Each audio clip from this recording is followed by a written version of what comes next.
Yes! What is up, everybody, and welcome to the very first episode of In Soccer We Trust. We're very excited for you to join us on this adventure, leading not only to the 2022 World Cup. It's really hard for me to say, I'm so excited, but also the 2026 World Cup that we are hosting. I'm Jimmy Conrad, alongside two of my favorite U.S. men's national team teammates, Charlie Chuck Davies and Hollywood Heath Pearce. And we are going to get after it. Now, not only is this going to be this show, but we're going to be coming to you at least 3 times a week, and around qualifying or any other big games that are happening, it'll be even more. You're not going to get enough of us. We're going to keep coming at you and coming at you and coming at you. But before we go any further and talk about the roster that just dropped and the names that are on this roster and our predictions for who's going to start against Mexico and how everything's going to play out, I want to say hi to Mr. Chuck Wagon himself. What's up, Charlie Davies? What's going on? It's good to be back with y'all officially. Let's go. Let's go. Just dropped. Let's go. Heath Pearce, how are you feeling?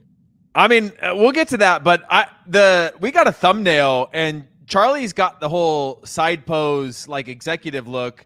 Jimmy, you've got at least a collared shirt, and then I just look like an idiot. But so I'm just in. No, I think that's right. I think that's right. Yeah, that's the right branding. I think they did it exactly right. At least we didn't just all go for like the formal headshots. You know what I mean? Like that. Well, actually, that would have been kind of cool. You know, but I'm doing good. Great. Well, before we take any steps further, I want to make sure that you know that we're celebrating our inaugural episode. We've got a prize to give away. It's a $100 Paramount Plus subscription to a lucky viewer that's watching either on our new YouTube channel, In Soccer We Trust, or Que Golazo. We're doing a dual cast, everybody. And for everybody listening on podcasts, we appreciate you. Hit the subscribe button, leave a 5-star review, or if you're watching, hit like, subscribe, all the good stuff. Leave us comments. Also, leave your handle. That way, if you do win, Producer Dest is going to pick you. You could be the lucky winner that does it. Me, Charlie, and Heath are not allowed to have this, unfortunately. Otherwise, we'd be all over that in the comments. Now, before we get into the roster, we knew one player was definitely going to be there, Sergiño Dest. Charlie Davies, I'm coming to you. He limped off for Barcelona today against Galatasaray. He was having a hell of a game. His influence and the way that he's really come along under Xavi has been immense. Xavi's even mentioned how well he's been playing. Now, we don't know for sure where he is. We haven't heard much from the Barcelona medical staff, but he seemed like he was going to be a lock starter for us against Mexico. How big of a concern is it for you if he's not going to be available for this? It's a big concern. You know, it's not the end of the world, though. It's not as if, you know, we're already missing Weston McKinney. I think Weston plays a huge part of just controlling the midfield, being a boss and a presence box to box. So that's a big miss.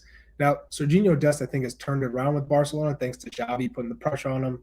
I think Dani Alves taking him under his wing. So he's grown, and I feel like, man, this could be his game to really come out and show what he's capable of against Mexico in Azteca Stadium. But I also have, I think, full belief and confidence in a Reggie Cannon if he had to step in, because he's played them. He has that experience, and I think he's starting to get minutes with Boavista. So I'm not that, I guess, worried as one would be. Okay. Now, DeAndre Yedlin played twice against Mexico over the last year. We won both of those games, both on home soil, though. That needs to be added in. He's got plenty of experience. One of our most capped players in this pool. Reggie Cannon has played in his last 10 games for Boavista. No losses, but 8 of those have been draws. So take that for what it is. Heath, talk to me first about Sergiño Dest, and then we'll get into the roster. First of all, with Reggie Cannon, it's a team sport. So if you're going to hold the draw against him, don't. But if you're going to say it's a great thing, then yeah, give him all the credit for it. We need some credit. We need some credit right now. But yeah, it's a huge loss, and it's weird because when you go back to the early rounds of qualifying, Sergiño Dest was the guy that we were saying probably got to sacrifice him, right? If he's not going to have the final product in the attack, and he's not going to be a stand-up defender, because we know how honest teams keep you in World Cup qualifying, especially in Concacaf, he might not be the right fit. We've seen a turnaround at Barcelona. Obviously, Xavi made those comments and then didn't play him when Dani Alves was back, but is still in the team and in his plans. And any compliment you can get from Xavi and playing at a club like Barcelona, I think, is a huge thing. His confidence seemed to be very, very high, and again was one of my lock starters. One of my guys that I know for sure we don't need to change the formation that we're going to play, because we've got a good, at least our fullbacks are strong. This changes things a little bit. I don't think you necessarily go into like formational changes and things like that, but we don't have anybody at his level in this window. Maybe against Mexico, we'll have in exchange for some more defensive qualities that we can get from other players in that position that have the experience, like Reggie Cannon or DeAndre Yedlin. But when you think about the must-win against Panama, when you think about just some of the games coming up that could be really crucial to have somebody like him that is a game changer, I think that's where we could be wishing he was with us. What I'll add is that he got a piggyback ride from the locker room to the team bus after the game from his teammate Gabby. And it makes me wonder, like, if you had a serious hamstring issue, me and Chuck were talking about this before we came on camera, that would hurt. That would hurt just to kind of move around. So I feel like that's somewhat of a good sign. He's being playful, and hopefully it is pretty mild. I know that Xavi came out after the game and said, we're thinking it's mild. It's very similar to what Gerard Piqué went through recently. You still want to be cautious. We don't want to push it, but maybe not as serious as everybody might think it is. So that's good. I'm paraphrasing there from Xavi. But can I just point out real quick that if there was one person in this new show who I'd want to get a piggyback ride from, it would be Charlie Davies, because he's got those quads. Maybe Des can pull a photo from the internet of Charlie's quads. He does. Jimmy, he could carry both of us. Maybe he probably could. He's got quadzillas. As I like to say. I was gonna All right, let's take a look at the roster. Nobody's gonna want to have me jump on it.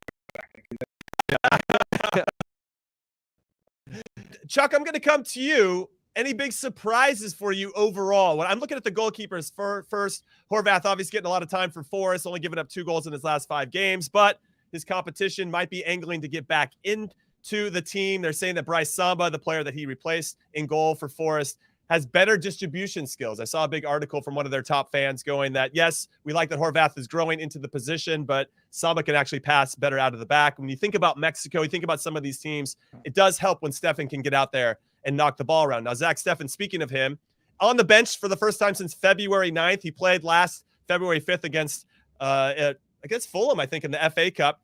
And it's been I don't know exactly what his injury is, back spasms or something, but he's back. He's on the bench against Crystal Palace. That's good news. And then Sean Johnson, obviously superb in the MLS Cup playoffs last year, continuing that fine form outside of giving up 4 goals to Comunicaciones in the CONCACAF Champions League in Guatemala earlier this week. Anything else that stands out for you? I'm going to goalkeepers first. We can maybe go line by line. What are you thinking about the goalkeepers? Let's do that first. Chuck, what are you thinking? If I'm looking at the goalkeepers, I'm excited for Ethan Horvath, because I think we all saw what he means to the team, how everyone likes him. He comes up big in the Nations League final against Mexico. Yeah. So for him to come in to this round of qualifying, 5 matches, unbeaten, 3 clean sheets, only 2 goals against, you like that. He's confident, and he's already done it against Mexico. So I think everyone will be fine. But Zach Steffen, he's your leader. So to have him back, and whether he's playing or not at Man City, obviously you'd like for him to be playing consistently because he's going to be in form. But he's your leader. You expect for him to step up, whether he's playing at City or not. He's still getting, chances in training. You feel like he'll be good enough to get the job done, right? It's going to be a difficult task regardless playing at Mexico. I'd say the center back, no real surprises for me. Left back, right back, no real surprises for me. In the midfield, Weston McKinney was injured, so I don't think there was any real surprises there for me. I think most people will be surprised that Josh Sargent is not in this group of players. For me, he's not going to play, right? So you wouldn't necessarily call him in as a striker. You're going to go with just 2. And I like that they brought in Jordan Pefok. The guy is scoring goals. Yeah. Right? At the end of the day, yes, he might not be the most mobile forward in terms of pace and acceleration, but what he is good for, and what no other, I think, striker necessarily possesses the way he does, is just being a big presence in the box, target striker, and just a finisher. So have him in the box and have all your wingers and midfielders move around him. Just keep him in the box. You don't need him necessarily to drop deep and dribble players. Just be your pivot. So for me, Sargent, last 6 matches, 1 assist, 5 out of the 6 matches playing as a right winger. Right. And to go with that 6 L's, right, as a team. So for me, that's just not enough. I love that. Not enough W's, Chuck. Not enough W's for Chuck, everybody. He needs to see more W's in his life. So Heath, out of this one, Slonina, who's been red hot for the Chicago Fire, the 17-year-old goalkeeper, 3 clean sheets in 3 games. He's not in. Matt Turner got some frostbite foot issues. I don't know exactly, but he's out. No Brooks Lennon, no McKenzie, no Chris Richards, no Lletget, no McKinney, no Zardes. But in, we got Horvath, as Chuck said. We got Aaron Long coming back into the team. Eric Palmer-Brown doing very well for Troyes, especially in the last couple of weeks in Ligue 1. getting them out of the relegation zone. You got Eric Palmer-Brown, excuse me. You got James Sands playing for Rangers, getting back into the team. Busio, who's been a little bit in and out with Venezia, he's back in. Jordan Pefok, as Chuck also mentioned, is into the team. He's the hot hand. And Gio Reyna, who just came off and had the game-winning assist against Mainz. I think it was Mainz or Cologne for Borussia Dortmund last 20 minutes. Looks like he's back and in full health. Any big surprises for you when you look at this roster? Not huge surprises. I mean, it's a little bit alarming to me that James Sands got called in. If you're basing it on merit, he hasn't played much. He plays a lot of their cup matches. He plays Europa League, which is valuable, but he doesn't play in the league. He's only played 2 league games, I believe, if my stats are right, for Rangers. But I do like him as a player. He's a player that I actually really liked and wish that he would have had a larger impact along the way, just because he is a calm presence. He's very good on the ball. He's comfortable with the ball at his feet. And I can't always say that about all of our defenders, quite frankly. I know he was playing as sort of a midfielder for NYCFC and then as a center back for the national team. And so, but I like his footwork. The reason I brought that up is because Cameron Carter-Vickers continues to play regularly and all the time, but hasn't gotten a sniff. So that was one that I thought, okay, in a bind, maybe. Let me jump in here really quick, because you feel like with the addition of Sands, with the addition of Aaron Long, who we know is Gregg Berhalter favorite, he's coming back into form and good health, and as he comes back from a serious Achilles injury, and then now Eric Palmer-Brown, that signals the end of their national team careers for John Brooks, for Tim Ream, for Carter-Vickers. I mean, it feels like, if you're not going to be involved in this, are you going to bring back guys? Maybe Carter-Vickers could come over this summer, but Ream and Brooks, I feel like we already know what they're about. What do you think? We also have no Mark McKenzie, which I think was an indicator of he's always been put into the toughest situations, and now his club situation continues to not be ideal. And Gregg made the call eventually to not bring him in to this camp, which is going to be tough for him, but he's not playing. But again, when you look across the board, you're like, James Sands, he's playing some, not playing all the time, but I like James Sands because of his age. I like the upside that he could have. This could be a very valuable one, but we're not really measuring the future in this camp. This is about going and qualifying for a World Cup, right? You go back to the horrors of 2018 and the fact of, like, is it the right group? Do they just need a point in their final game? Do we have the right group that knows what they're doing, right? This is the reality of the situation we're in. We haven't qualified yet. We're not there, but we know the clear pathway to qualify in these 3 games, right? We know exactly what we need from the Mexico game. We know really what we need against Panama, and then Costa Rica. We'll see how it presents itself at that point. But overall, I think it's still one of the strongest rosters. I'm super happy that Gio Reyna's back in. Obviously, we still got a number of injured players.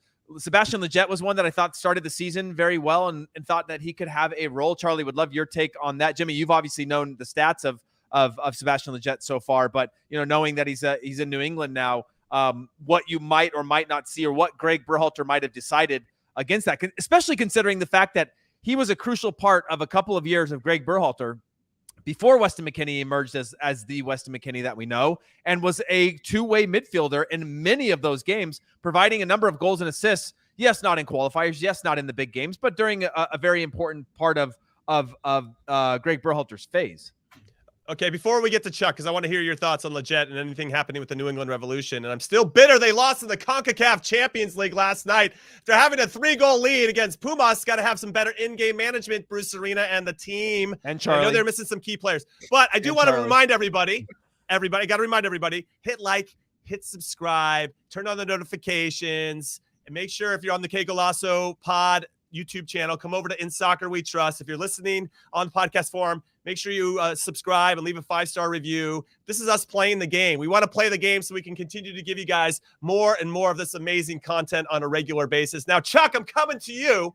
And keep those comments coming, everybody. And if you want to hit us up on the Twitter, In Soccer We Trust is the handle. ISWT Pod is the handle. Go hit us up on Twitter. Chuck, let's talk about Lletget and maybe the midfield overall. You got Kellen Acosta, Tyler Adams, Busio de la Torre from Heracles, Yunus Musa, Christian Roldan, but no Sebastian Lletget. Were you surprised, given, as Heath mentioned, his long history with Gregg Berhalter? I'm a little surprised. I think what Sebastian Lletget has done with the Revolution so far, for me, he seems like he's more encouraged to go forward and to use his creativity, where I think with the Galaxy, it was limited, because you were expected to either get it to Zlatan Ibrahimovic or to find Chicharito, right? And it was very direct. Whereas the Revolution, you can kind of go side to side. You have Carlos Gil there, you have Gustavo Bo and Adam Buxa. So it's kind of just figuring out how do they play and how do you fit in the system. I think he's free to just really play his game. And I think I like how he's progressed. But the Revolution, man, they blew that just because of just not having enough, right? Just you have a 3-goal lead. You know they're going to be ultra aggressive. You talked about it before the game. So prepare for the counter. Prepare to go on the attack at times too, because they're going to throw numbers forward. They had chances. Bruce Arena. I love Bruce Arena. Listen, he took me to a World Cup. I'm going to love that guy for life. But he said before the game, we don't need to score goals. Pumas does. And Pumas did, and Revs didn't, and they lost in penalties. Yeah. Now, Bruce is the best. He gives some of the best one-liners and press conferences out there, and I really appreciate what he's about. Most successful coach in MLS history, and for the U.S. men's national team, and for good reason. For he's such a great man manager. But I don't think he got it right, and the guys didn't perform. Obviously, not executing at a high level. It's like they didn't have a plan B once plan A didn't work. You know, and I guess we're kind of getting off 2018. Yeah, I mean, a little bit. There is, and now Heath's bringing up old stuff again. Listen, Heath, we're trying to, you know, so let's talk about this midfield then. Yeah. Who do you start? And I'm going to come back to you, Chuck, very quickly. Who do you start against Mexico in this midfield? Do you bring in someone possession-based like Busio or De La Torre to partner with Tyler Adams and Yunus Musa? Do you just leave Tyler Adams out of it because if he gets another yellow card, then he missed the Panama game and put Acosta there instead? Heath has come on, and we've talked before on the U.S. men's national team hour about how Acosta and Adams don't necessarily always play well together, kind of because they're occupying the same space, looking for the same types of things. Who do you go with in this one? Because you could go Acosta, Adams, and Musa and really lock it down against a very good Mexico team.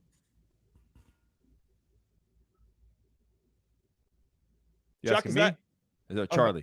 I thought it was Heath. No. Charlie, you go ahead. Charlie, you take it first. Sorry, I just ramble and then I forget who I pointed to. Yeah. It's part of my charm. He said, One, you for me, you go for the win, right? You're not playing this game to just, you know, hopefully draw or lose. You're going for the win. This Mexico team is very vulnerable. This isn't the Mexican teams of old where you're just hoping to stay in the game. You can win this game.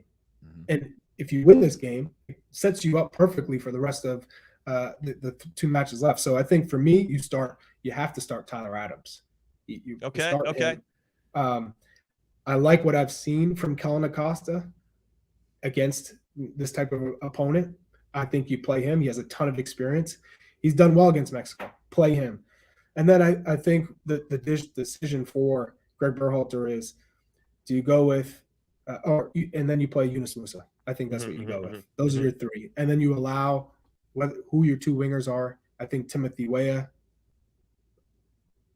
probably goes just because Gio Reyna is still getting back. And then Christian Pulisic on the other wing.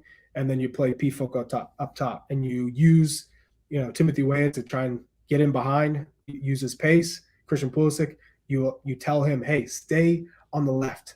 Use the width. Get in behind. And then come inside when you get into the final third. But until then, stay wide. Try and get isolated. And Jordan Pefok, I don't want to see you drop back. You stay high. You be the guy who we can launch the ball up to. You hold it up, and you bring guys into the attack. For me, that's how you play this game. Now, if Gio Reyna does feel 100%, maybe you figure out a way to get him incorporated in the front 3. But I think that's probably what we'll see.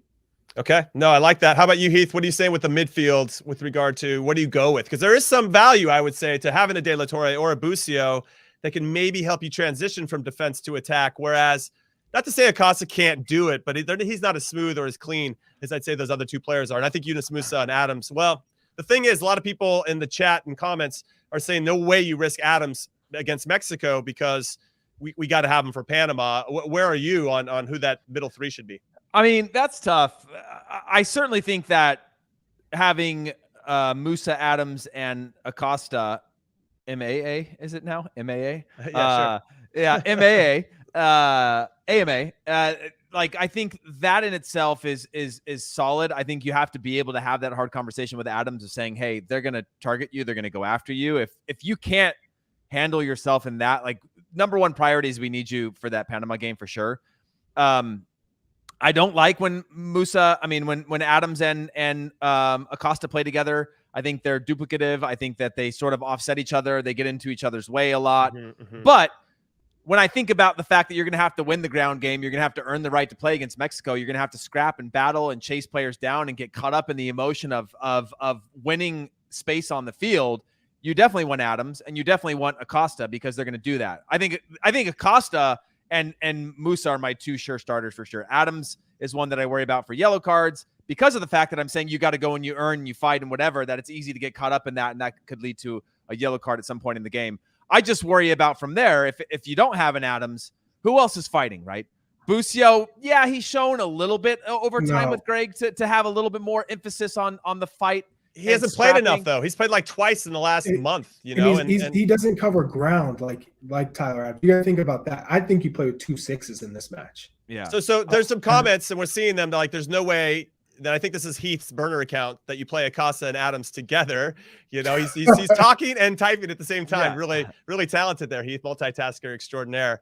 But then there's one from Greg who says that Charlie, I loved you as a player, great goal scorer, but please do not pick the lineup. LOL. Hey, coming Charlie, in hot, listen, by the way. I love that. Strikers don't know what they're talking about, Charlie. Let's be honest. Typically, I'm spot on. That's all I'm gonna say. Yeah. Typically, rarely I'm wrong, but mostly I'm right. Jimmy, what's your? you don't get to just host and walk your way out of not picking a lineup. No way. You know I love straddling the fence. I think there's something to be said for having a player in midfield that can provide a little bit something different than the other option. So for instance, if you go Tyler Adams, obviously he covers a ton of ground, as Chuck said, and he's just an animal, right? He's an emotional leader. He's a captain for a reason. Because that's the thing that makes me. But that's something he can control. I think we're not worried about him. I don't know. You can get duped into yellow cards. I shouldn't talk. I used to get a whole bunch of those. This is Mexico, Jimmy. I get it. You don't think Mexico's going to go into that? I mean, yeah. Of course they are. You don't think there's going to be some gamesmanship to be like, no Bobby's way, dude. Yes, let's see if we can get this ref a little wound up on a few challenges from Tyler Adams. Okay, but I think you go with Adams or Acosta. And then you have Musa, who is very good at running with the ball in transition, breaking the lines with running with the ball. And then you bring on a De La Torre who can actually pass and break the lines through passing. And now you've got like this really nice balanced team. Now, the counter to that is, and something that I had already said, CBS wanted me to do a little reel about who I think my starting lineup would be. I went with Acosta and Adams and Musa because it just felt more safe and conservative. And I feel like that's what Gregg's going to do. They don't want to concede a lot of space. And we've seen Gregg make some changes at halftime that have actually really worked. I mean, I'm looking at Honduras away from home, you know, where all of a sudden, maybe it wasn't working the first half, but we survived it. And then we made some changes at halftime, and then we kind of kicked on from there. We are a second half team. That's been proven in multiple competitions and throughout a lot of this qualifying phase, that we're much better in the second half. I think when we can make those little adjustments or bring on a different player to change the game for us, or a super sub. Pulisic stands out against Mexico at home in Cincinnati in particular. So I could see us being somewhat conservative in that first half, kind of getting a feeler of what's going to happen. But I think, I don't know. I like the balance, though, of having a guy that can pass out of trouble, a guy that can run out of trouble, and one that just really locks down that space in front of the back four. But Chuck, go ahead. If you're going to be aggressive, then I would say you play Adams as a 6, Musa being that kind of in between who can dribble out of pressure, and then you have one creative playmaker, and that you throw in Gio Reyna. You could. That's true. Then you could play in. Why can't Aronson be in that? He plays that at the club level a lot. Yeah, but he could. I wouldn't play Aronson over Gio Reyna if they're both fit and fully, ready to go. Would you start Aronson over Gio Reyna? No, but I still think, given the context of like fully fit versus being able to play, like fully fit versus 90 minutes fit or 60 minutes fit. Right. I still think about like Gio Reyna, like how can I get Gio Reyna as connected to our attack as possible? Because when he's stuck out and isolated on the wings and stuff, he's not great. When he's connected, 1 and 2 touches spinning off the shoulders of players around him, that's where I really like him. That's why I like him in that 10 spot, Charlie. Right. I actually really like that. Just trying to think, because we're speaking about that midfield 3 and sort of how they cover ground and fight and whatever. But you're right in the fact that we're probably going to have to take some risks at some point too. We're thinking in through the lens of like old school Mexico sellout Azteca, where we're bunkered in, having to, Mexico has the ball all the time. Mexico haven't dominated teams with possession in the way that they have historically, right? They are vulnerable. We could have runs of play where we have some possession even away from home, when normally it's sort of like a little more like the second half of Nations League final, where they're going side to side and we're just going, gosh, please don't score, please don't score, and we just end up getting points out of it or winning that trophy. So I don't know. I know I kind of hijacked that a little bit there, but like I'm not against Gio Reyna in that spot for sure. But Gio Reyna also doesn't track back. Gio Reyna doesn't like to press. Well, I don't like when our best attacking options waste any time or energy playing defense. Now, I don't mind if they help kind of shape the play to a certain area, but yeah, I get it. I get why he doesn't want to track back. I mean, you want to save that energy for going forward, and we're going to need it because we need that change of speed, I think, in particular, to get past any of these opponents that we're playing up next. How many 10s defend? Like, really, to be honest. How many 10s exist, like, anymore? Also like, true. Okay. Honest, like, but because you have to defend now. Well, I mean, the thing is teams now, the game is technical enough and fast enough now that whether you're playing Honduras or whatever, when the U.S. national team arrives late to press, and I'm not saying we should press, but if you have one person that doesn't press, teams will break your lines constantly. They will break through you. And when the U.S. is disconnected in their press, people break through them.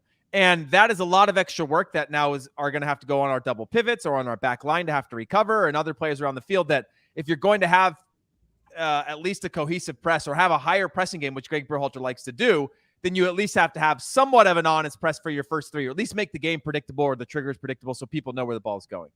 No, that's fair. I like that insight a lot. Dan Kane, what's up, Dan Kane, says, I would start a 10 before I would even have Tyler Adams dressed for this game. That's how important the Panama game is.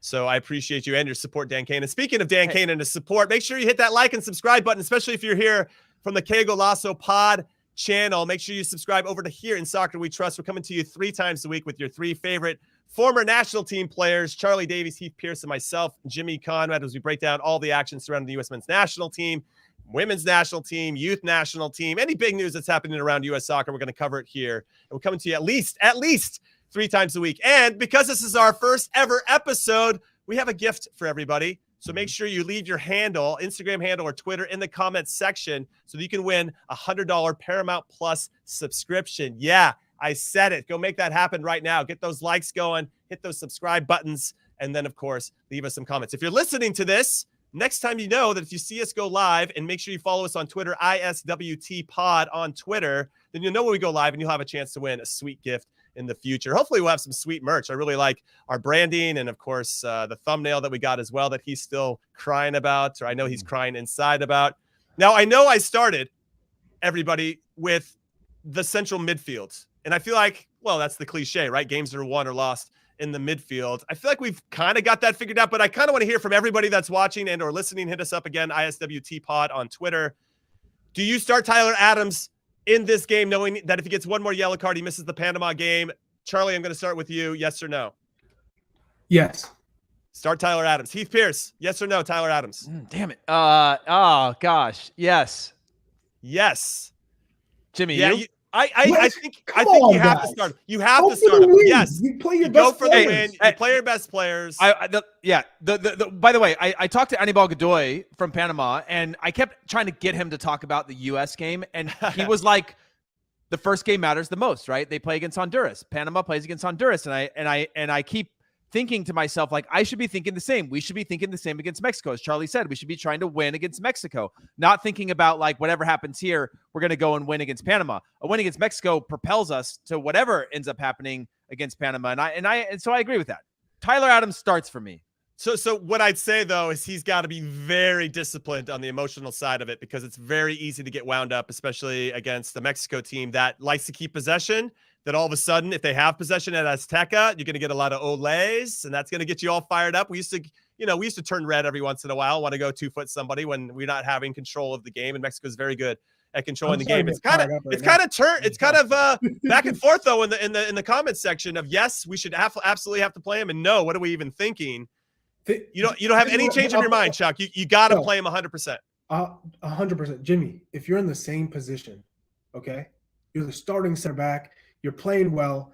You're the guy, and all of a sudden you have a yellow, and the coach comes to you and says, "Do you think I can trust you to play this game? Do you think I should bench you?" for this one and hope for the next one? I hope he'd ask me, actually. I don't think he'd ask me, but no, go ahead. That sounds like a great idea. I can't control myself. Like, I don't trust myself. Or are you going to say, all right. Right? Like, what are we talking about? Play your best you're players. Right. Yeah, but if we beat Mexico, guys, all I think about is Charlie. All I think about is Tyler Adams tracking a guy to the sideline. That guy spins out, and Tyler Adams just leaves his legs out for one time. Which I know. Capable of. That's the point of chasing somebody down. Is that if they spin out on you, you gotta kick them. And Mexico, you wouldn't trust yourself? No, I mean, I don't trust myself on this show, let alone on a field. But yeah, I think you have to, because again, you can't. It's a really bad. I think it's bad juju. I think it's bad trust to think about the game after, when you have a game at hand against a team where there are points possible. You can get all 3 points. The Azteca, you're playing in March. You're playing in a half capacity stadium. You don't have the same humidity. You don't have the same heat. You don't have, like, the opportunity is there. So play Tyler Adams. Trust him. If he burns you, I still like our second best 11 to get the result against Panama. And so does Chad North. He says, yes, play Adams, win this game. If Adams picks up a yellow, then we just need to beat Panama without him. And honestly, we should be able to beat Panama at home. I mean, if that's what it means for us to go to a World Cup, then guys need to step up and make that happen. All right, everybody, we're going to take a very quick break. But when we return, it's going to be very quick. Don't worry. We're going to talk about who we think should start up top against Mexico, our front three, and, of course, our back four. And then we'll get to our goalkeeper. So don't go anywhere.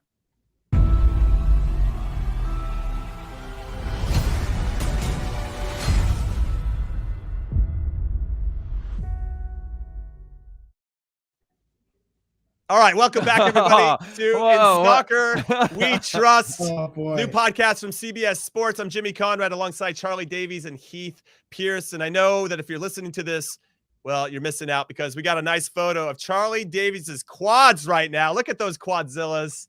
Oh, my goodness. You still working out, Charlie? What's going on? Jeez Louise. No, not like the olden days. But I still got some quads on me. Yeah, I'll take a free ride with a hamstring injury from Charlie any day of the week, man. That's amazing. All right, let's talk about the front three. Let's go from the middle, which is, I think, the engine of any team, of course, and then we'll go up to the front three.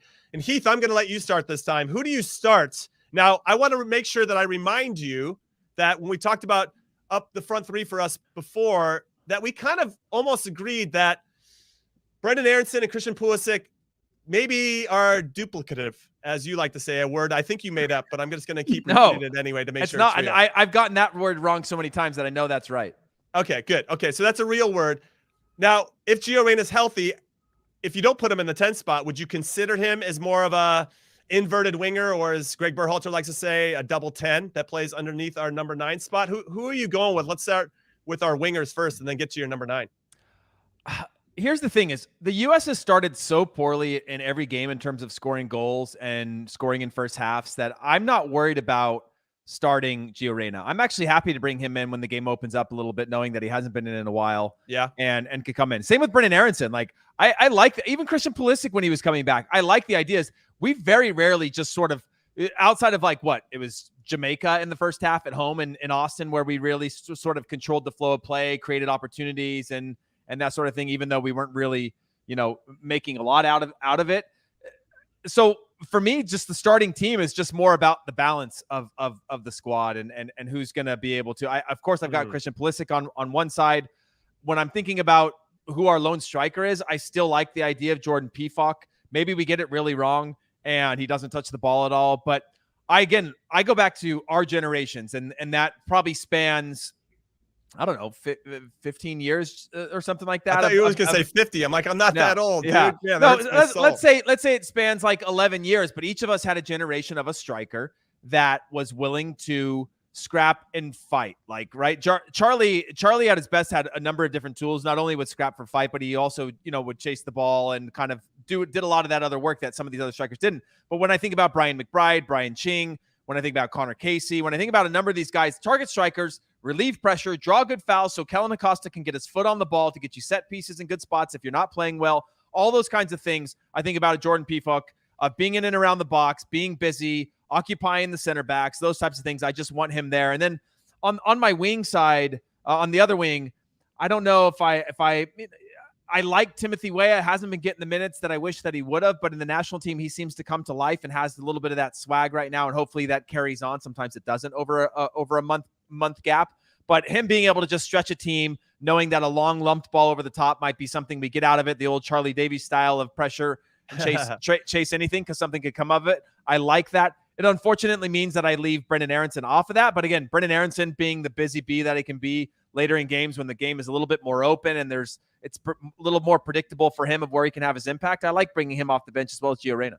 No, that's a good shout. I like it, and we're seeing a lot of comments as well about Pefok and then Weah and Pulisic on either side. Now, speaking about all these games, I just want to make sure that everybody knows that if you want to, and if you live in LA, Kansas City, or New York City on March 24th, we're going to start with this game, Mexico versus the U.S. It's going to be a one-of-a-kind soccer watch party that's immersed, of course, in the unique culture of this incredible rivalry. It's going to be featuring exclusive merchandise and free food and beverage, which means I'm definitely going to try to go. Giveaways, interactive games, and more. And it's all being presented by Paramount Plus. Here is some of the information on our screen. But if you are just listening to this, go to that's a lot of W's, MEXUSWatchParties.com to RSVP. It's free, so you can make it happen. So if you live in LA, Kansas City, or New York City, and you want a place to go hang out with some people that want to see a great game between two great teams and one of the best rivalries in all of sports, go make that happen. Again, the website is www.MEXUSWatchParties.com to RSVP. All right, everybody. I have heard from the Hollywood Heath, Pearce. Let's turn it over to Charlie Davies.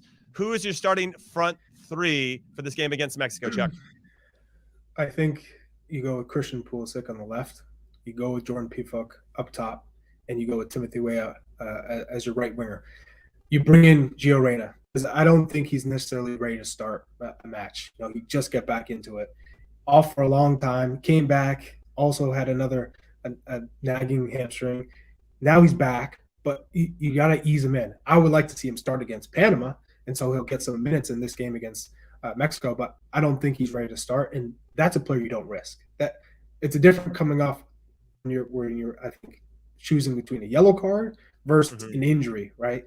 He needs a little bit more time, so I think you bring him in the second half in this match, but you need a little bit of pace, right? And I'm thinking about counterattacks. I'm thinking about runs. That's what Timothy Weah brings you and offers you, and I don't think necessarily too many other players do other than Jordan Morris, but I think Jordan Morris is not where he needs to be yet as far as fitness and form. So I think that's who you go with. Brendan Aronson is another option to come off the bench because he is busy. He'll get on the ball. He is. But I think in this match, you need a little bit more force going forward, and I think that's what Timothy Weah gives you. And then Christian Pulisic, he's back to being the man, right? At Chelsea, he is. Right? Good form.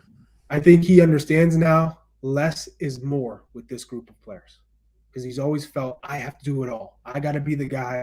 Then he's taking on 2-3, coming into the midfield with the ball, and gets hammered. Now, hey, just get isolated. Wait for the ball to come to you. Don't go searching for the ball, because I feel like that's what he's always doing. I got to go get it. Now it's just wait your chance, and then when it comes, you make it count. So I like this group a lot. I think they have what it takes to go down there and get 3 points in Azteca. I do think it's going to be extremely difficult, and it's all about the tactical adjustments within the game. But this is a winnable game. So I know a lot of people say, hey, rest everybody and then bring it all for the Panama game. It doesn't work like that. Set the tone from the first match. If you come away with a point in Azteca, you're going to be all that much better and more confident heading into Panama. How about you, Jimmy? 100%. How about you? No, what I'm going to say is Charlie and I are you guys are doing great. Coach. We're on the same page right now. My head is nodding, quite feverish. Like, yes, I agree with you guys. I like the starting lineup. I think what's important about Timo Weah is that he has shown more than most of our players in our pool about getting to the end line or getting close to it and getting crosses off. And if you're going to start a Jordan Pefok, then he needs service. That's a lot of the goals that you see him score for young boys in Swiss League, who, by the way, he's leading the Golden Boot race in Switzerland by 3 goals. He's in that type of form, is that he gets a lot of service. They play to his strengths.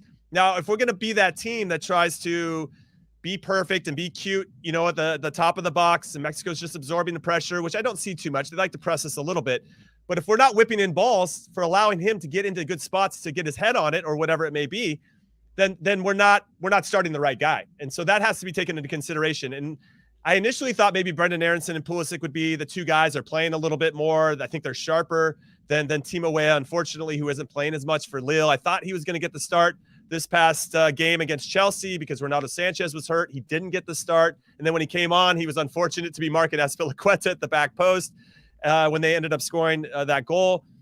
That's not going to help his confidence. Whether that's his responsibility or not, there's always a whole bunch of mistakes when a goal is scored, not just isolated on one person.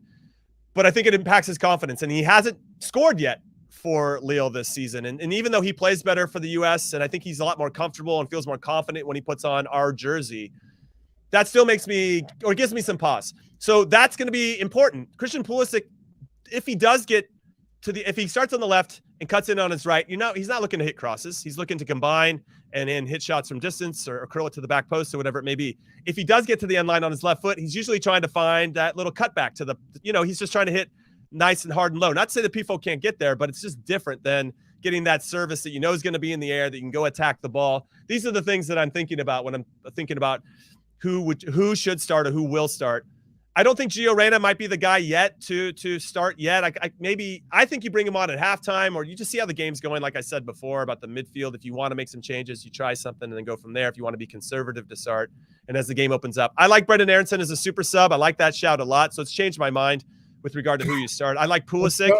I like Jordan Pefok, and I like Timo Weah. I do think that he has been the most consistent in getting and causing trouble. And to both of your points, he provides some verticality for us.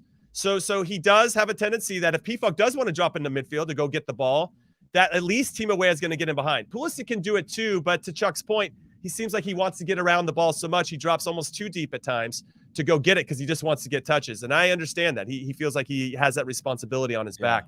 But it's really interesting. Keep those comments coming, by the way. We had some really good comments in the chat. And one more thing I want to add before I throw it to Heath. Yeah. We are trying to give away a $100 gift card to Paramount Plus, and nobody's leaving their handles, Instagram or Twitter handles, in the chat, so you have a chance to win this. If only one person does it, then congratulations to you. You're going to be the winner, but we're hoping that others do it as well. So hit like, hit subscribe, drop your handles in the comment section so you have a chance to win this $100 Paramount Plus subscription. All right, Heath, Pearce, what do you want to say? Yeah, what I was going to say is, one, I got attacked by somebody in the comments saying that I'm always mad when Gio Reyna starts over I think it was Gio Reyna they were talking about, over Brendan Aronson. Brendan Aronson's not in my best 11 right now for this national team. He was early on when he was the spark and something different. People didn't figure him out, and then he hit a little bit of a lull. So I'm not hot on him being a starter in the team. What I'm hot on with him is just his energy. I think makes the game more predictable when we press, when we do things. But Timo Weah also has that. The thing about Timo Weah, he might not have a final product that's fantastic in terms of his crossing. Jimmy, you talk about those low crosses to the near post, things like that. But generally what come out of a low cross to the near post is a corner kick. And the corner kick puts the ball on Kellen Acosta's foot. And the more the ball's on Kellen Acosta's foot that we've seen, the more you're going to get the best out of Kellen Acosta while he's on the field. Yes, he can do a good job of chasing players down. He's got an engine. He can do all these things.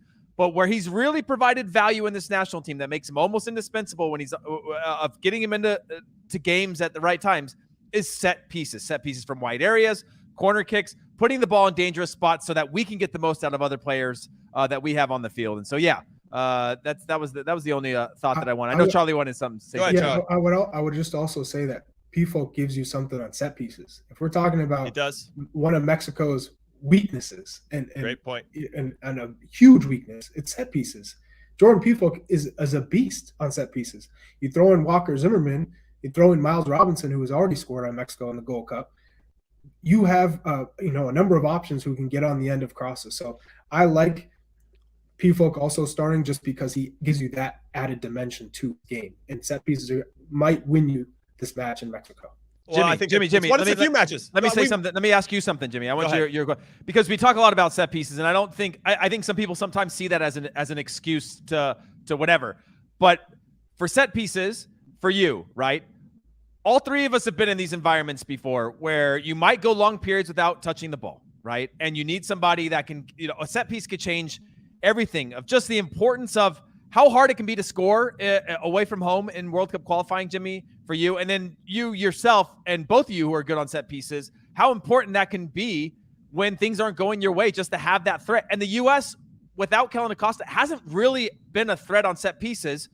But when you go back to, again, earlier in the summer that we've talked about, Gold Cup, Nations League, what are the things that won it for us? Set pieces. It wasn't because we played beautifully or played teams off the pitch. It's because we got chances, we got them into dangerous positions, and we had killers in the box that could finish them off. Well, yeah, I feel like in that particular instance, we're living rent-free in Mexico's head. I actually feel like they get a little bit tight. They get a little bit nervous, like, here we go again when we get a set piece, because to your point, both of our first 2 goals against Mexico in the Nations League final, Gio Reyna scored off a corner kick, Weston McKinney scored off a corner kick, and then we got another set piece off of a penalty. Obviously, a good instance where we had something happen in the run of play. We scored 2 run of play goals in Cincinnati in the earlier World Cup qualifying, and then as Chuck mentioned, we had that Miles Robinson winner in the Gold Cup final in Las Vegas off of a set piece. So I do think that there's some vulnerabilities there in particular where we have a history of scoring set piece goals. And I thought you were teeing me up to roll my clip against my goal because it was a set piece as well against Mexico. But what I think is interesting, and we don't have I don't it ready, know why Des doesn't have hotkeys we should, to just we be should able have to we should roll have that. I want to roll that clip so badly. I wish there was I'm pressing an invisible button right now. Charlie might not know this, but Jimmy, did you buy it, Jimmy, or were you gifted U.S. it? Soccer gave me the rights to that clip. Yeah, he owns the rights. I own the right. Clip. It's my new NFT. It was like 10 years before NFTs. He was already owning digital moments. Yeah. Okay, so what I wanted to add also is that Weston McKinney's actually been one of our bigger threats on set pieces. Yeah. He hit the crossbar, had a good save in the Canada game, scored against Mexico in the Nations League, just scored against Honduras in our most recent game as well. I think not having him is a big loss for us. What do you say to that, Chuck? Yeah, it's a massive loss. He's one of the best players in Concacaf, and we've seen how he's developed at Juventus. And I think this is a player who, gives us a different, I think, command in the midfield. You're talking about a box-to-box player. He wins challenges. He starts the attacks off of transition moments, even defensively. He's just a phenomenal presence to have. And one that really rallies the troops. Everyone loves playing with Weston. Everyone enjoys him being in the locker room. So it's a massive loss. I will jump in and say that Juventus, I think, missed a little Weston McKinney against Villarreal in the Champions League in leg 2. Now, Heath, talk to me. If you're Gregg Berhalter, now I don't know how this would work, talking to Juventus. Yeah. But would you have brought Weston McKinney, or do you bring Weston McKinney on this trip just to be around the guys? Because as Charlie says, that he's got that presence. I mean, he could just through osmosis, maybe he can hand off some of that swagger that he has and that confidence that I think you need to go out there. We need players that are fearless in these games. We can't have anybody be timid. If we're not going to qualify for the World Cup, I want us to go down playing as hard and as confident as we possibly can. If it doesn't work out, it doesn't work out. But I don't want us to not qualify for the World Cup because we're timid. I don't want that at all. What are you putting out into the atmosphere? I'm just saying go down swinging. Go down swinging. You started it. Okay, that's fair. But yeah, I think you do bring him in. One, because I think, he's been in LA, so I think he's probably had access to the medical staff that is based in LA. I know some are in Chicago as well. And you bring him in for morale. We've saw it before with Aaron Long when he was on his way back, checking in with the team, spending some time with the team. Core players, I think, should be around the team, and people that have been important parts of this qualification campaign, like Weston McKinney, should be in and around the team because he's a calming presence. He kind of takes the edge off. I know he's kind of a jokester. They like him in the locker room. They like him in the meal room. He's just the guy that you want around all the time, as Charlie said. It's a huge loss not to have him, but at least maybe for the Panama game he's around. I think he's still based in the U.S. As well. It's an easy thing to do to bring him in, knowing what kind of respect he's earned within the team, knowing that he bounced back from his own sort of controversies earlier in the qualifying campaign. I think he's shown a great level of leadership. So yeah, you want to bring him in. Okay, and then Chuck, there's a great question here from Ryan Townsend. It says, with Bucio, De La Torre, and Musa included, is there anything else that Gregg Berhalter and his staff could have done to replace McKinney? My quick answer is, well, thankfully Gio Reyna's healthy and he could fill that gap for us. What do you say? Well, not like for like. There's no one that does anything quite like Weston McKinney. So with that being said, no. But what he's done is he's brought in midfielders who he's seen, who he knows what they can bring to the table, who have been tested at least in World Cup qualifying in Concacaf. You have Yunus Musa, who is a special talent, who's still we haven't even seen the best of yet. We've seen, flashes here and there, but a complete performance for 90 minutes and giving us the best of what he can do in the attacking half. I think Gregg has largely used him as a kind of a two-way, whereas at Valencia, he's playing as a winger, an attacking winger. He has some defensive responsibilities, but for the most part, it's being on the front foot. Luca De La Torre is one of those possession-based midfielders with Gianluca Busio. Roldan is kind of like that, just run, be aggressive, fight, a player that is, your typical, I'm just going to bring it and bring the energy and bring the consistency. You know what you're going to get from him. Nothing special, but at times that's what's needed. Someone who's just run and be effective and make those challenges and make the recovery runs when needed. So I think with this group, it's you're looking to play Tyler Adams, Yunus Musa, a majority of the minutes, and I think you're trying to be flexible with the third midfielder, whether it's Colin Acosta, whether it's Gio Reyna. I think it depends on the time, the game, and the tactics. No, I appreciate those sentiments. Now, before we get to the back line and the goalkeeper, I want to remind everybody we're trying to give away a gift card to Paramount Plus, $100 subscription. Yes, that's what we're doing here as a gift to all of you for supporting us on our very first episode of In Soccer We Trust. We salute you for hanging out with us today. Also, if you're watching from the Que Golazo Podcast YouTube channel, make sure it's a dual cast. So go over to In Soccer We Trust YouTube channel. Hit subscribe on that too, because we're coming to you at least 3 times a week, talking all things U.S. soccer related. It's going to be awesome. And of course, if you're listening to us on podcasts, hit that subscribe button, 5-star reviews. Going to keep giving you the good stuff with all that positive feedback. We think we're doing a pretty good job. We just got started, though. You maybe think otherwise. Let us know in the comments as well. Now, there's also a big watch party happening on March 24th, Mexico versus U.S. If you live in L.A. or Kansas City or New York, there's a special website for this. It is, Heath knows, but it's MEXUSWatchparties.com. If you want to go there to that website, MEXUSWatchparties.com to RSVP. It's being presented by Paramount Plus. There's going to be merchandise to buy. There's going to be free food and beverages, giveaways, interactive games, and it's pretty awesome. I'm a little jealous if I can't get to one of those. I live in San Francisco, so it might be a bit of a reach for me. All right, Heath Pearce, let's talk about the back line. I'm coming to you. Now, we have Dest potentially hurt. We got Aaron Long into the team. He's back to being full health, looking pretty sharp for the New York Red Bulls. We got Eric Palmer-Brown, who is reemerged back into the national team scene. He's only got 2 caps overall. I guess he was going to get called into the Gold Cup, but something happened, and I think that would have been a good opportunity. We saw a couple other players make their name in the Gold Cup, most notably Miles Robinson, Matt Turner. Could have been Eric Palmer-Brown, but here he is in our most important qualifying window to date. Who do you start in the back line? I think Anthony Robinson's the lock. Sergiño Dest, if he's healthy, is the lock. But if let's say he's not, who's your center backs? Who's your outside backs? Hit me up. I am probably going to go with Walker Zimmerman and Aaron Long. Gregg likes Aaron Long. I think Aaron Long can be trusted. I think he's had a great start to the season. A Red Bull team that most people have written off. Even the coach was saying they need reinforcements or they weren't going to be competitive, and he's been very, very good. Okay, well.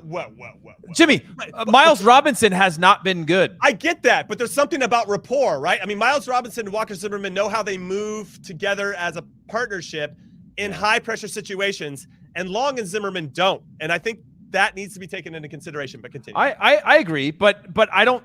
The last games that I saw from Robinson, it didn't actually look like he was on the same page. He wasn't having his best performance in those ones, and he hasn't started the season off particularly at the level that we saw going back to the fall and even last summer. And so I worry about that. And Aaron Long is one that I think is a pretty predictable style of play as well. Not too different, very athletic than Robinson, very athletic, but also brings a lot more experience to the table. And I think what this will be is a huge challenge in this first game. And so I'm going with him, and then which is fine if you don't like it. And then at right back, this is where I'm the most confused when I think about the fact that we have Joe Scally, we have not Joe Scally, but we in theory Reggie Cannon and DeAndre Yedlin as opportunities to play there. DeAndre Yedlin's again the one that I trust the most, but at the same time, I haven't gotten enough looks of Reggie Cannon as of late to write him off in that as well. I think he's playing at a more competitive level. I think he's got more upside. And so that's where I'm really the most confused as to who I put into that spot if Dest is not available. I guess if I had to choose one gun to the head right now, I would go with probably DeAndre Yedlin. Well, I don't think that's a bad shout, even though he left Turkey to come back to MLS. He's playing in Inter Miami. I don't know how to say this play. They're not very good. I think that's the best way to say it. But he's getting minutes. He's going to get sharp no matter where he's playing, as long as he's out there making good decisions in pressured situations. Now, Charlie has clearly lost his sunlight, everybody. He looks like he's in the witness protection program, and I appreciate that, Charlie Davies. Yeah. But tell me who your back four is, Chuck. I mean, who are you going with? Do you agree with Heath? Do you make any changes? Let us know. Yeah, I mean, for the Mexico match, I don't think Sergiño Dest will be able to play, given he has a hamstring strain, whether it's severe or mild. So I think he's going to go with Reggie Cannon, because I think that's who he favors at this point. I think Reggie Cannon now has had a run of games. He's fit. When you have 100% match fitness, that makes a difference as right back. And you're talking about altitude. You know what you're going to get from him defensively. You probably won't need him to do too much attacking. He's going to be really reliable for playing on the counter and not letting, some of the Mexican wingers get him behind. Mm-hmm. So I think Reggie Cannon replaces Sergiño Dest at right back. Center back, I know he does value Aaron Long, but I think he probably hasn't had enough time to play at this point. Miles Robinson hasn't been at his best, but I think he'll go with Miles and Walker Zimmerman, just like you said, because of the pair. They understand each other. They've played together a number of times. Not that Aaron Long and Zimmerman haven't, but it's been a while. And then at left back, Jedi. You're going to go with Anthony Robinson. That, for me, is probably your best bet at what the back line is going to be. And why don't you guys take a walk on the wild side once in a while, Take a little walk on the wild side, Wait, no, I think that Yedlin will start, actually. I think he's going to go with experience there. I do like that Reggie Cannon's been playing more regularly, and he, like I mentioned at the start of the show, in his last 10 games for Boa Vista, they haven't lost any of those 10 games, and I think there's something to be said for that type of mentality, even though 8 of them have been draws. Boa Vista are Boa Vista. They don't necessarily have that attacking prowess that I'm sure Reggie Cannon would love to have on his team, but they are still tough to beat, and that includes some of the biggest teams in Portugal. So I like that. But Yedlin has that experience, and because he played against Mexico twice over the last year, and we won both of those games, I think that matters a little bit. Very similar. I think Aaron Long is maybe where Gregg might go, but Miles Robinson and then that rapport I think is super, super important. And then, of course, Jedi on the other side. But again, I just want players that are going to go out there and go for it and just be fearless and, F the haters or whatever the phrase is there. So goalkeeper, are we all on the same page for Zach Steffen before we get to our final thoughts on our first ever show? Yes. Zach Steffen for you? Yeah, Zach Steffen for me as well, even though he is back on the bench, but hasn't played a meaningful game since February 5th, which was a 4-1 FA Cup win over Fulham. Well, guys, this is it. We're here at the finish line. But guess what? Because we're coming at you so much, we're going again tomorrow, everybody. So make sure you join us for that. But final thoughts, Charlie Davies, I will come to you. Final thoughts about anything that you want to talk about U.S. soccer related or as it pertains to this roster. Yeah, I'm just excited for this team to get back out there. I really believe that they have what it takes to qualify. We've come to this point before, but I feel like this is a young group. They're ready to turn the page, and once they qualify, then we're not going to be talking about 2018 ever again, right? We've learned from that. We've got to move forward. And for me, this is a group. You have Christian Pulisic. You brought Jordan Pefok in. Whether he's going to start against Mexico or you're going to start him against Panama, he's going to play in this camp. That's a fact. You don't call him in if he's not going to play. He's fit. He's scoring goals. He's in form. The U.S. have had Ricardo Pepi at times be that guy, but you need a striker. You need someone who you can depend on, who's going to be consistent. If that's going to be him because he's doing it with this club, typically that's going to translate for you on the pitch with the U.S. men's national team. And now it's just getting used to how Christian Pulisic plays and the runs he makes. And whether it's Gio Reyna or Timothy Weah, just making sure that you're always in the box and you understand kind of the tendencies of their deliveries. So I think for me, this group is set. I think Mexico is going to set the tone for the rest of the game. So it's a massive match, and I'm looking forward to it. Yeah, I'm looking forward to it as well. I just want to throw out there, beating Mexico 4 straight times, is especially going to Azteca to make it happen, is going to be a challenge. And I think it's a good challenge. As all the things that Charlie said, I'm not trying to say this is a negative. I'm saying this is going to be a nice test for this group. And if anything, whatever the result is, it's going to make us super sharp for that Panama game, which we all know is the utmost of importance. Heath, final thoughts from you. Yeah, I would say that, beating Mexico twice is historic. Beating Mexico 3 times is historic, and we figured each time was going to be that turning point where Mexico takes it, is tired of taking it on the chin. And so this is going to be another one of those that you expect Mexico to come out a certain way. My final thoughts are, earlier there was a question about Jordan Pefok. Is the Swiss League any good? It doesn't matter whether it's good or not. He's on a team that's not doing that well right now, and he continues to score goals. It doesn't matter. Like if you went to go the play, Champions League too. Yeah. That's if you went to go play at the collegiate level, it's still very hard to score goals. It's hard to score goals. It's very, very hard to score goals, and he's doing it consistently against a number of different opponents, teams, circumstances, things like that. So you can't write that off whatsoever. Coaching change as well. Coaching change as well, of having the comforts of David Wagner no longer there, and continues to still score goals. He's in peak form right now, which you got to give credit to. The other thing I would say is, again, that 24th date of the watch parties. I'm going to be at the one in LA. It's limited capacity. It's limited capacity at all of them. So make sure that you sign up and you RSVP on that link. It's first come, first serve. So if you're going to get there, it's at the Soccer Roof in New York. It's at the Power and Light in Kansas City. In LA, it's at House of Football in Highland Park. So if you want to come join me for that, I'll be sort of like itching myself throughout the game, just kind of scratching my arm, nervous. Like really, yourself? Just nervously scratching myself throughout the game. I might not be that social, but I will have a couple drinks in hand, and I'll be having a good time. Wow. So come out and join me. The fun and happy Hollywood Heath Pearce. That would be. I wish I could be in LA just for that, especially when he's itching himself. I want to know more about that. Sorry, guys. I know that changes the tone when you say itching versus scratching, but.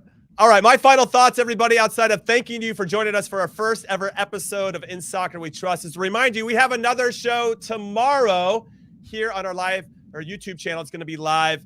Make sure you find the link in the description to make sure you subscribe to that, hit like, and all that good stuff. We're going to kick it off at 12 p.m. Pacific, 3 p.m. Eastern. And we're going to talk about, I think one of the big topics, because we're getting a lot of questions of it in the comments, so we'll talk about it and address it tomorrow, is the relationship between John Brooks and Gregg Berhalter. We might even throw Tim Ream into that equation now, since Aaron Long and Eric Palmer-Brown are back in the team as our center backs. Over 2 very experienced players, and some would argue we might need some experience to qualify for this World Cup in this upcoming window. So that is it. So on behalf of our producer, Des Norris, Charlie Davies, and Heath Pearce, I'm Jimmy Conrad saying thank you again for listening to In Soccer We Trust, and we'll see you next time. Jimmy, wait, one last time. Don't sign off, Des. Listen, we won't be dual streaming all the time, so make sure you are subscribed to In Soccer We Trust, the channel itself. We're not going to do this all the time with both these channels, so if you want to be part of this, come on over, join us. Sorry, Jimmy, I had to say that. You know I what? was worried.